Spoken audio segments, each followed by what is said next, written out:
안녕하세요, 여러분. 오늘은 여러분들의 자녀가 자기 아이디어를 가지고 어떻게 성공적인 결과물을 내는지 우리에게 굉장히 중요한 관심사인데 그것에 대해서 설명을 드리도록 하겠습니다. 오늘은 공유하는 자료가 있어서 자료를 중심으로 설명드리고 그리고 마지막에 몇 가지 말씀을 드리는 걸로 진행을 하도록 하겠습니다. 네, 시작하겠습니다.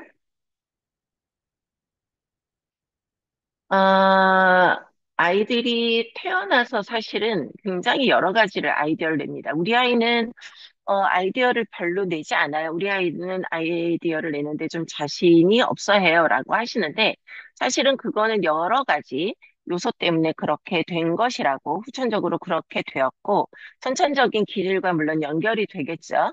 그러나 우리가 자기 아이디어로 결과물을 내서 성취감을 얻고 싶어 하는 그 아이의 특성, 아이들의 성향, 기본적인 성향, 어떻게 생각하면 저는 본능이라고 생각하는데 그거를 우리가 훼손하지 않고 누르지 않고 어떻게 하면 더 확장하고 결과를 낼 수 있도록 하느냐라는 굉장히 간단한 이야기를 오늘 하려고 그럽니다. 화면에 지금 비누가 보입니다. 비누가 영어로 뭐죠? 소비죠. 비누만 기억하셔도 여러분들이 충분히 하실 수 있습니다. 소브는 SOAP죠. S는 stop, O는 observe, 관찰하다, A는 analyze, 분석하다, 그리고 P는 practice, 실행하다. 라는 이 네 가지의 원칙을 여러분들이 아이가 어렸을 때부터 연습을 하신다면 아이가 중학생이 되고 고등학생이 되고 아무리 사춘기가 돼도 그리고 대학생이 돼서 진로를 잘 찾지 못하는 그런 상황이 되는 것을 예비하실 수 있고 그리고 여러분과 자녀의 관계도 굉장히 지지적이고 그런 온화한 관계가 되겠죠. 여러분들이 적어도 5분이라도 스톱하실 수 있다 하면 여러분들이 기대하지 못한 결과를 얻으실 수 있을 것입니다. 정말 아무것도 안 하는 것입니다. 스탑은 정말 아무것도 안 하는 것입니다. 아이가 어떤 행동을 하는 것을 오늘 내가 한번 관찰해 보겠다라고 결심하신다면, 상황을 만들고 아이가 하는 행동에 내가 이야기를 하고 눈으로 혹은 표정으로 반응을 보이고 이런 게 아니고 정말 올스톱 있는 마치 스톤처럼 마치 돌처럼 아무것도 안 합니다. 이거는 굉장히 오랫동안 아동 발달 현장에서 이루어져 왔던 전문 교사들이 하고 있는 그런 행동인데, 이거를 이제는 인공지능 시대다, 4차원 시대다, 그걸 떠나서 이제는 양육이 굉장히 많이 가정으로 돌아오고 있기 때문에 여러분들이 5분이라도 완전히 스탑한다. 정말 아무것도 안 한다. 라는 게 S에 해당이 됩니다. 관찰하다. observe는 여러분들이 펜하고 노트를 가지고 있으면 좋죠. 아이가 무엇을 하는지, 아이가 무슨 말을 하는지, 아이가 어떻게 움직이는지, 아이가 언제 도움을 요청하는지를 관찰합니다. 여기서 오해하지 않으셔야 될 것은 스탑한 상황에서 observe를 하는 게 아니고 스탑은 일단 적어도 5분 동안 내가 아무것도 안 하는 겁니다. 내가 관찰자의 입장이 되기 위해서는 중립적이고 객관적인 관찰자 입장이 되기 위해서는 관찰을 하기 전에 일단 나를 5분 동안 스탑을 한다. 그래서 내 모든 생각, 아이에 대한 평가, 저럴 줄 알았어. 뭐를 애를 관찰해. 나는 이미 애를 잘 알고 있어. 이런 모든 생각들. 그리고 이렇게 키워야 돼. 라는 어떤 계획들, 이런 것들을 다 스탑, 완전히 스탑해서 내가 볼처럼. 그리고 아이도 5분 동안 엄마나 아빠가 스톱해 있으면 처음엔 눈치 보고 우리 엄마가 뭐 하지? 우리 아빠가 뭐 하지? 라고 보지만 적어도 5분 동안 완전히 스탑을 하면 아이도 엄마나 아빠의 반응을 조금 덜 신경 쓸 수 있죠. 그런 상황에서 관찰을 시작하시는 거예요. 역시 관찰 때도 엄마 아빠는 개입하지 않고 말하지 않고 반응 보이지 않고 하물며 이것도 하지 않고 이것도 하지 않습니다. 아무것도 개입하지 않고 아무 표현도 안 한 상태에서 관찰을 하는데 아이가 무엇을 하는지, 아이가 무슨 말을 하는지, 아니면 어떤 표정을 짓는지, 아이가 어떻게 움직이는지, 아이가 언제 도움을 요청하는지 관찰합니다. 이미 여기에서 끝나는 아이들이 있어요. 엄마 아빠가 아무 개입도 안 하고 아무것도 안 했더니 정말 한 자세로 소파에 앉아서 20분이고 30분이고 안 움직이더라. 라고 한다면 그때는 다른 평가를 내리셔야죠. 다른 이해를 하셔야 돼요. 지금은, 비교적 호기심이나 탐구심이 남아있고 정상적인 범주에서 잘 자라고 있는 아이들을 이야기하고 있는데, 그 아이들은 우선 스탑한 다음에 관찰할 때 주의 깊게 그것을 적어보기도 하고, 사진을 찍는 건 좀 위험하지, 아이가 이렇게 의식하게 되니까. 그래서, 좀 기록하고 그림을 기르거나 아니면 시간을 좀 적어보셔도 돼요. 아, 우리 아이가 거의 한 15분 동안 이런 행동을 쭉 하는데 흔들림이 없더라. 그러면 그것도 약간 시간을 기록해 두셔도 좋아요. 비누를 뜻하는 수업에 S하고 O를 설명드렸어요. A, 분석하는 거죠. Analyze. 기준을 정해서 분석해요. 무엇을 할 때 제일 집중을 잘하는지, 무엇을 가장 부모에게 이야기를 많이 하는지, 꼭 의미 없는 신체 놀이만 하고 있는지 관찰합니다. 의미 없는 신체 놀이에 대해서 굉장히 여러 번 여러분한테 얘기하고 싶은데 오늘은 시간 관계상 의미 없는 신체 놀이는 이야기하지 않겠습니다. 분석하는 거 너무 중요합니다. 그리고 여러분들은 충분히 분석하실 수 있습니다. 여러분은 그 어떤 세대보다도 고등교육을 받은 부모님들이시고, 그리고 분석을 한다. 이미 학교에서 많이 배우셨고, 그래서 기준을 정해서 분석하는 것만 알고 계신다면, 여러분들은 분석을 충분히 하실 수 있습니다. 그리고 여러분들은 아이를 10개월 동안 뱃속에 간직하고 계셨고, 혹은 그 아이를 만나기 위해서 여러 가지 준비를 한 상황이기 때문에, 여러분들은 아이를 분석할 때 앞에 스탑하고 observe만 잘하셨으면 어널라이즈는 두 분이 머리 맞대고 얼마든지 하실 수 있습니다. 만약에 이 분석에서 분석이 너무 중요해요. 결과가 나와야 되니까. 이 분석에서 우리 아이를 30분 동안 관찰했는데 그동안 그냥 계속 뱅뱅뱅뱅 돌거나 바닥을 뒹굴더라. 실제로 그게 의미 없는 신체 놀이였구나라고 분석이 되신다면 역시 다른 평가를 내리셔야 됩니다. 루트파이에서 수업을 하면서 쉬지 못하는 아이들을 가끔 발견합니다. 쉬지 못한다 그러면 계속 열심히 활동을 하시는 걸로 생각하지만 제가 이야기하는 쉬지 못한다는 의미는 휴식 시간을 줬는데 가만히 앉아 있거나 그냥 의미 없이 뛰거나 여기저기 기웃기웃 거리거나 아니면 쉬지 못해서 다시 저 지금 뭐 해야 돼요? 라고 물어보거나 그런 과정들을 보이는 아이들이 있어요. 그 경우는 다른 평가를 내려야 돼요. 어널라이즈에서 여러 가지가 예가 있기 때문에 이따 말씀드릴게요. 마저 설명드릴게요. P를 설명드릴게요. P는 practice죠. 스탑 했고, observe 했고, analyze 했으면 그 다음에 practice를 해야죠. 분석한 데서 그쳐요. 많은 어머니들이 우리 아이가 이렇구나. 라는 데서 많이 그쳐요. 방향을 정하셔야 되고, 방향을 정하셨다면 끈질기게, 집요하게, 점점 더 높은 수준으로 해낼 수 있도록 지도하시고, 지원하시고, 지지해 주셔야 돼요. 아까 제가 말씀드렸죠. 미래다. 미래가 올 거다. 그래서 코딩 교육을 열심히 시키고 계시다. 저희는 코딩이 그렇게 오래 갈 거라고 생각하고 있지 않아요. 코딩으로 얻는 기술적인 부분, 코딩을 어떻게 하느냐의 기술적인 부분을 가르치고 계시다면 그런 부분이 아니고 어떻게 생각하고 어떻게 아이디어를 내고 어떻게 결과를 내고 어떻게 수행하고 이 부분이 너무 중요하기 때문에 방향을 정하셨다면 다시 한번 좀 세게 읽어볼게요. 끈질기게. 부모가 먼저 포기하시면 안 돼요. 여러분 세대는 사실은 자기주도적인 학습보다는 다른 사람이 시켜서 하는 공부를 많이 하셨던 세대들이에요. 그래서 이 세대가 끈질기게 처음부터 끝까지 뭘 가져간 경험이 그리 많지 않으실 수 있어요. 포기하신 분들도 많죠. 원래는 미술을 하고 싶었는데 부모님께서 여러분의 부모님께서 다른 공부를 원하셨기 때문에 다른 전공을 원하셨기 때문에 처음부터 끝까지 못하신 경우 있어요. 집요하게 정말 지독하다 할 정도로 집요하게, 그리고 그냥 하는 거를 반복하는, 예를 들어서 어떤 아이가 특정한 그림을 많이 그려요. 10장, 15장, 뭐 그 자리에 앉아서 얼마든지 오랜 시간 동안 그릴 수 있어요. 놀라운 것은 똑같아요, 그림이. 수준이 똑같아요. 우리 아이는 그림 잘 그려. 아니, 반복적으로 똑같은 그림을 그리는 거는 잘 그리는 게 아니에요. 아이가 호기심이 있고 탐구욕이 있고 의욕이 있다면 자기 스스로라도 그림을 더 높은 수준으로 올라가게 하죠. 만약에 아이가 어느 단계에서 딱 멈추더니 반복만 하더라 그러면 부모님께서 끈질기게 집요하게 더 높은 수준으로 조금씩이라도 올라가도록 지도하시고 지원하시고 지지해 주셔야 돼요. 그거를 제가 수업으로 설명드렸어요. 지금부터는 우리 아이들을 좀 설명드리도록 할게요. 네, 이 아이는 굉장히 어려서부터 인간에 대한 교육을 많이 받았고, 이 아이의 가장 큰 강점은 휴먼 센터드 돼 있다는 거, 인간 중심적으로 돼 있다는 거예요.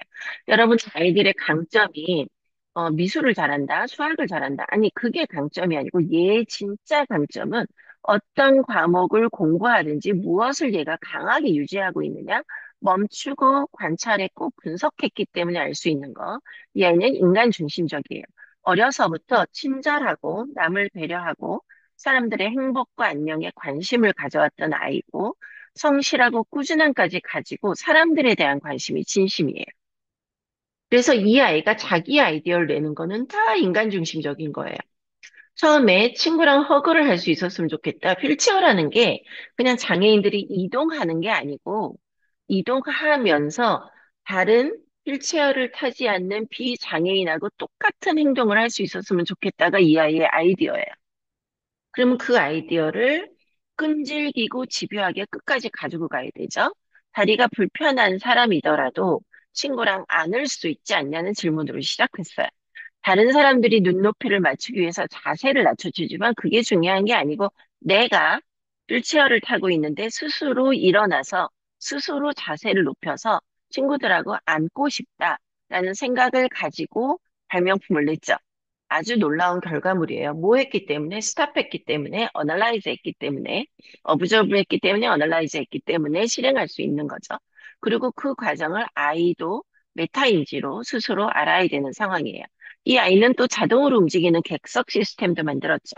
임영웅 콘서트에서 할머니를 업고 올라가는 알바생 기사를 보고는 이 아이가 맨 처음 보인 반응은 이 세상에 착한 사람이 많아져야 되겠다는 거였어요. 그것은 이 아이가 가지고 있는 그 당시의 현재 수준이었어요. 아, 그래. 착한 사람이 많아야 되지. 그럼 너 죄송해요. 전공을 얘기하면 안 되지. 뭐 그런 일을 할래? 라고 가시는 거는 똑같은 단계에서 반복적으로 가는 단계이고, 부모가 끈질기게 집요하게 조금 더 높은 수준으로 끌어내야 그것이 내 아이디어, 내 자녀의 아이디어를 성과적으로 보일 수 있게 하는 부분이에요. 이 아이는 이동이 불편한 고령자층이 점점 더 관객이 많아질 거니까 그것을 생각해서 자동으로 움직이는 객석 시스템을 만들었어요. 역시 인간 중심적인 그 아이디어의 아이디어예요. 또 하나는 산불 피해로부터 한참 산불이 일어나고 있었어요. 주거지를 잃는 사람들을 위해서 돈을 모금하고 그건 너무 좋은 일이에요. 그러나 조금 더 아이디어를 낼 수 있다면 그 기사를 읽고는 산불 피해를 입지 않을 안전 가옥을 만들고자 했어요. 가장 안전한 도움 구조를 만들었죠. 만약에 이 아이가 이야기한 것처럼 착한 사람이 많아지면 돼요 라는 말을 듣고 그냥 칭찬하고 지나갔다면 이 아이가 보여주는 성과가 어느 수준에서 그쳤을까요? 이것은 다소 멈추고 관찰하고 분석하고 실행했기 때문에 이 아이의 성과를 끌어낼 수 있는 거죠. 자, 여러분들이 결과물을 보시면 기타 과학 프로그램이나 영재 프로그램하고 똑같다고 생각하세요. 아니에요. 출발이 아이여야 돼요. 우리가 못 믿어서 그렇지 아이한테서 출발할 수 있어요. 또 다른 예를 보여드릴게요. 사진 많이 보신 아이죠? 만약에 루트파이를 관심 있게 보셨다면 굉장히 많이 본 그런 학생일 거예요. 이 아이는 공익적인 관심이 많아요. 과학도 좋아하고 수학도 좋아하고 언어도 좋아하고 책도 좋아하고 다 좋아, 역사도 좋아하지만 이 아이의 강점은 공적인 관심사가 있는 거예요. 책을 많이 읽어왔고 어려서부터 부모님과 대화를 많이 나누고 사회적인 관심과 공익에 대해서 늘 관심을 가진 아이는 항상 사건에 관심을 가지고 해결하고 싶어 했어요.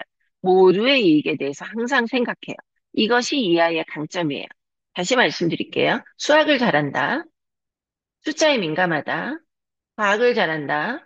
영어를 잘한다. 언어를 빨리 배운다. 이게 아이들의 강점이 아니고 아이들의 강점을 결정해 주실 때는 분석해서 결정해 주실 때는 그 아이의 정말 흔들리지 않는 어느 전공을 하더라도 어떤 공부하더라도 흔들리지 않는 강점이 무엇인지를 찾아주셔야 되는 거죠.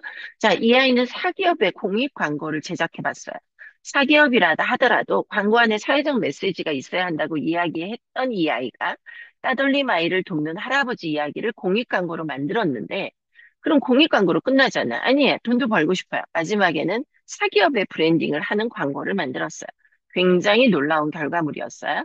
그 다음엔 싱크홀 사고가 자꾸 일어나니까, 아, 난 싱크홀 사고를 좀 막아보고 싶다. 도대체 싱크홀 사고를 어떻게 막느냐? 그래서 싱크홀 사고가 일어나자 바로 어떻게 하면 싱크홀 사고를 빠르게 고치고 일상생활로 돌아오게 하는지에 대해서 검색과 학습을 하고 나서 실제로 만들어보고 실효 과정의 위험 요소를 살폈어요. 또 교량이 무너졌거든요. 그럼 정적인, 동적인 하중에 민감한 교량 경고 시스템을 만들었어요. 교량 붕괴 사고를 보고 그냥 튼튼하게 지어야 되겠다. 아, 저 회사 나쁘다. 왜 자꾸 부실 공사를 하지? 이렇게 끝나는 것이 아니고 공적인 관심사가 있는 이 아이이기 때문에 그게 강점이기 때문에 붕괴를 막기 전에 우선 사람의 생명을 구해야 된다라는 생각을 해서 하중에 민감한 교량 시스템을 만들었어요. 만약 이 어린아이에게 아직은 어린이가 할 수 있는 게 아니야 라고 만약에 유리천장을 보여주셨다면 어떻게 대했을까요? 이 아이의 아이디어는 얼마든지 그 다음으로 이어질 수는 실제 현실이 될 수 있는 아이디어들이에요. 처음부터 그랬어요. 아니에요. 커가면서 부모와 루트파이 그리고 다른 선생님들도 마찬가지로 멈추고 관찰하고 분석했기 때문에 이 아이를 이렇게 지도할 수 있었던 거죠. 이 아이는 끈기가 굉장히 좋은 아이예요. 조용하지만 끈질기고 진중하고 끈질기게 정답이 나오는 것을 좋아하는 아이예요. 우선은 특이한 이동에 꽂혔죠. 무엇이든 좀 특이한 것을 좋아하다 보니까 이리저리 만들어 보다가 두 바퀴로 균형을 잡아 움직이는 것을 만들어 보게 됐어요. 아두이노를 배워둔 것이 도움이 되었고, 친절하게 다른 사람에게 설명해 주지는 못해요. 정확한 걸 좋아하지만 말로써 표현하는 것은 아직은 그렇게 활발하게 하고 있지 않아요. 그러나 만족도와 성취감이 굉장히 높았죠. 이 아이는 싱크홀에 대해서 또 관심이 있었죠. 싱크홀에 대한 관심은 모든 아이가 다 가진 거 아니야. 해결이 다르죠. 싱크홀이 왜 이렇게 많아요? 질문에서 시작됐어요. 그리고는 노후된 수도관에 꽂혔죠. 노후된 수도관 때문이라는 것에 꽂혔고, 더구나 소형 수도관의 노후화가 심각함을 알게 되자 파이프 내에 들어가는 이동체를 만들어 탐사하고 수리도 하고 싶다고 했어요. 1차 시도했고요. 1차 시도를 실험했고요. 2차 시도했고요. 3차 시도했고요. 4차 시도를 했어요. 1차 시도에서 썼던 삼각형의 안정감을 선택하고 소형 수도관에 들어가기 위해서 유연하게 늘었다 줄었다 하는 산발을 사용하고 어디에서나 누구나 설치 가능할 수 있는 로봇 구조를 스스로 만들었어요. 만약에 이 아이에게 그 정도면 됐어. 못하러 또 해. 라고 말했다면 어떻게 됐을까요? 그러면 우리는 기다려주면 될까요? 아니요. 절대로 그렇지 않아요. 많은 어머님들이 컨설팅을 하다 보면, 그럼 내려놓으라는 말씀이세요. 아니, 절대 내려놓으면 안 되죠. 마음을 놓으라는 말, 아니요, 마음 절대로 놓으시면 안 되죠. 기다리라는 얘기인가요? 절대로 기다리시면 안 돼요. 가치롭고 의미로운 자극으로 경험을 계속 주셔야 되죠. 어떤 경험을 주느냐? 박물관 가서 그림 하나 그리고 오고, 다시는 그 박물관을 안 간다? 만약에 그 박물관에서 의미 있고 가치 있는 자극을 받게 하고 싶다면 계속 반복적으로 가셔도 돼요. 똑같은 그림을 계속 그려도 돼요. 똑같은 그림을 그릴 때에야 여러분들이 아이 반응이 달라지는지 관찰하실 수 있고, 아이가 질문이 달라지는지 관찰하실 수 있고, 여러분도 한마디라도 더 보탤 수 있잖아요. 그죠? 자, 이 아이, 이벤트 디렉터로서 잘하고 있어요. 이 아이한테 가치로운 자극은 뭐죠? 가능하면 크게, 관점도 크게, 작게 하는 순간 워낙 표현 활동을 잘하는 아이라서 클레이로 계속 재밌는 걸 만들어요. 아니에요. 이 아이를 자극을 주려면 워낙 여러 가지를 통찰적으로 볼 수 있는 아이니까 가치로운 자극은 가능하면 크게, 사이즈도 크게, 관점도 크게 하도록 하면 전체를 보는 능력이 공유되고 행사 기획자처럼 아무것도 놓치지 않고 완성할 수 있어요. 여전히 이 아이한테 무엇이든 크게 크게 자극을 주고 있어요. 다른 아이죠. 이 아이는 스마트에 관심이 있어요. 그리고 공간에 대한 관심이 굉장히 많아요. 이 아이한테도 역시 규모가 커지고 통찰력을 강조하면 결과물이 달라지죠. 토론을 좋아하고 의미를 따지기 좋아하니까, 글로벌한 의미를 강조하자라고 하면 더 고무돼요. 이 아이한테 어떤 자극을 줄 것이냐는 아이마다 더 다른 거죠. 다 다르고 이 아이의 정확함을 위해서 스마트한 아두이노를 통해서 스마트한 기술을 익히고 있는데 그것이 굉장히 효과를 보이고 있어요. 어떤 아이는 IT를 좋아해요. 조용하고 차분하게 하나하나 꼼꼼히 챙기는 아이는 상상하고 그것을 뭐 색칠을 하고 이런 것보다는 깔끔하게 IT로 떨어지는 걸 좋아해요. 어떤 자극을 던져주어도 거부감 없이 잘 받고 자기 것으로 소화하고 있기 때문에 IT에 잘 맞아요. 이제는 아마 인공지능으로 나아가게 되겠죠? 아이마다 다르죠. 이거 좋은 프로그램인데 다른 아이도 다 하죠? 뭐 괜찮아요. 그러나 지금은 좀 시간이 없어요. 바빠요. 아이들이 급성장할 수 있는 결정적인 시기가 저희는 대개는 10살까지다, 11살까지다 보고 있고 그 결정적인 시기는 반드시 부모님과 함께 아이들을 이끌어야 되고 어떻게 끈질기게 집요하게 가치로운 자극을 주면서 그래서 여러분들은 마음속에 우리와 같은 약속을 해주시면 좋을 것 같아요. 루트파이는 아이들의 생각을 땅에 떨어뜨리지 않아요. 여기에 여러분의 이름을 넣어주세요. 누구누구 엄마는, 누구누구 아빠는 내 아이의 생각을 절대로 땅에 떨어지지 않는다. 마지막으로 다시 한번 강조하고 넘어갈게요. 오늘은 기억하는 거 하나만 기억하셔도 돼요. 다른 거 다 잊어버리셔도 돼요. 하나만 기억하시면 돼요. 수, 비누. 매일매일 보는 비누. 물론 요새는 이렇게 통에 들어있는, 플라스틱이 통에 들어있는 환경 오염을 위해서는 플라스틱 통에 들어있는 비누를 쓰는 게 안 좋을 것 같은데. 어쨌든 예쁘게 생긴 비누, 친환경 비누, 이런 것들을 머릿속에 각인시키셔서, 내가 자꾸 왜 비누를 생각하지? 아, 노비구나. 스탑하고, observe하고, analyze하고, practice 해야 되는구나. 이거는 내 아이가 10에 있을 때부터, 내 아이가 성공적인 사회인으로 진출할 때까지, 형태는 다르고, 들이는 시간은 다르지만, 이렇게 가야 되는구나. 만약에 내가 스탑하지 않고, observe 하지 않고, analyze 하지 않고, 단지 프랙티스만 남아서 다른 사람이 좋다고 하는 거 단기간으로 계속 아이한테 주고, 요새 이거 아니래, 요새 이거 아니래, 계속 바꾸고, 프랙티스만 남은 앞에 SOA 다 빼고, 프랙티스만 낳는다면 여러분은 아이에게 가치롭고 의미 있는 자극을 주는 부모가 아니에요. 반대로 프랙티스 없이 멈추고 관찰하고 분석하는 데에서만 끝나셨다면 여러분은 자녀를 자녀로 대하고 있지 않으신 거예요. 대상으로 보고 계신 거지. 여러분은 그 자녀의 행복하고 건강하고 안녕하고 안정적인 미래를 위해서 반드시 비누, 멈추시고, stop, 관찰하시고, observe, 분석하시고, analyze, 그리고 반드시 의미 있고 가치 있는 자극으로 실천하시는, 지도하시고 지원하시고 지지하시는 실행, practice를 하시는 여러분이 되시기를 바랍니다. 여러분, 오늘도 여러 가지 이야기를 들려주셔서 감사하고요. 저희는 또 좋은 주제가 있을 때 다시 만나도록 하겠습니다. 여러분, 감사합니다.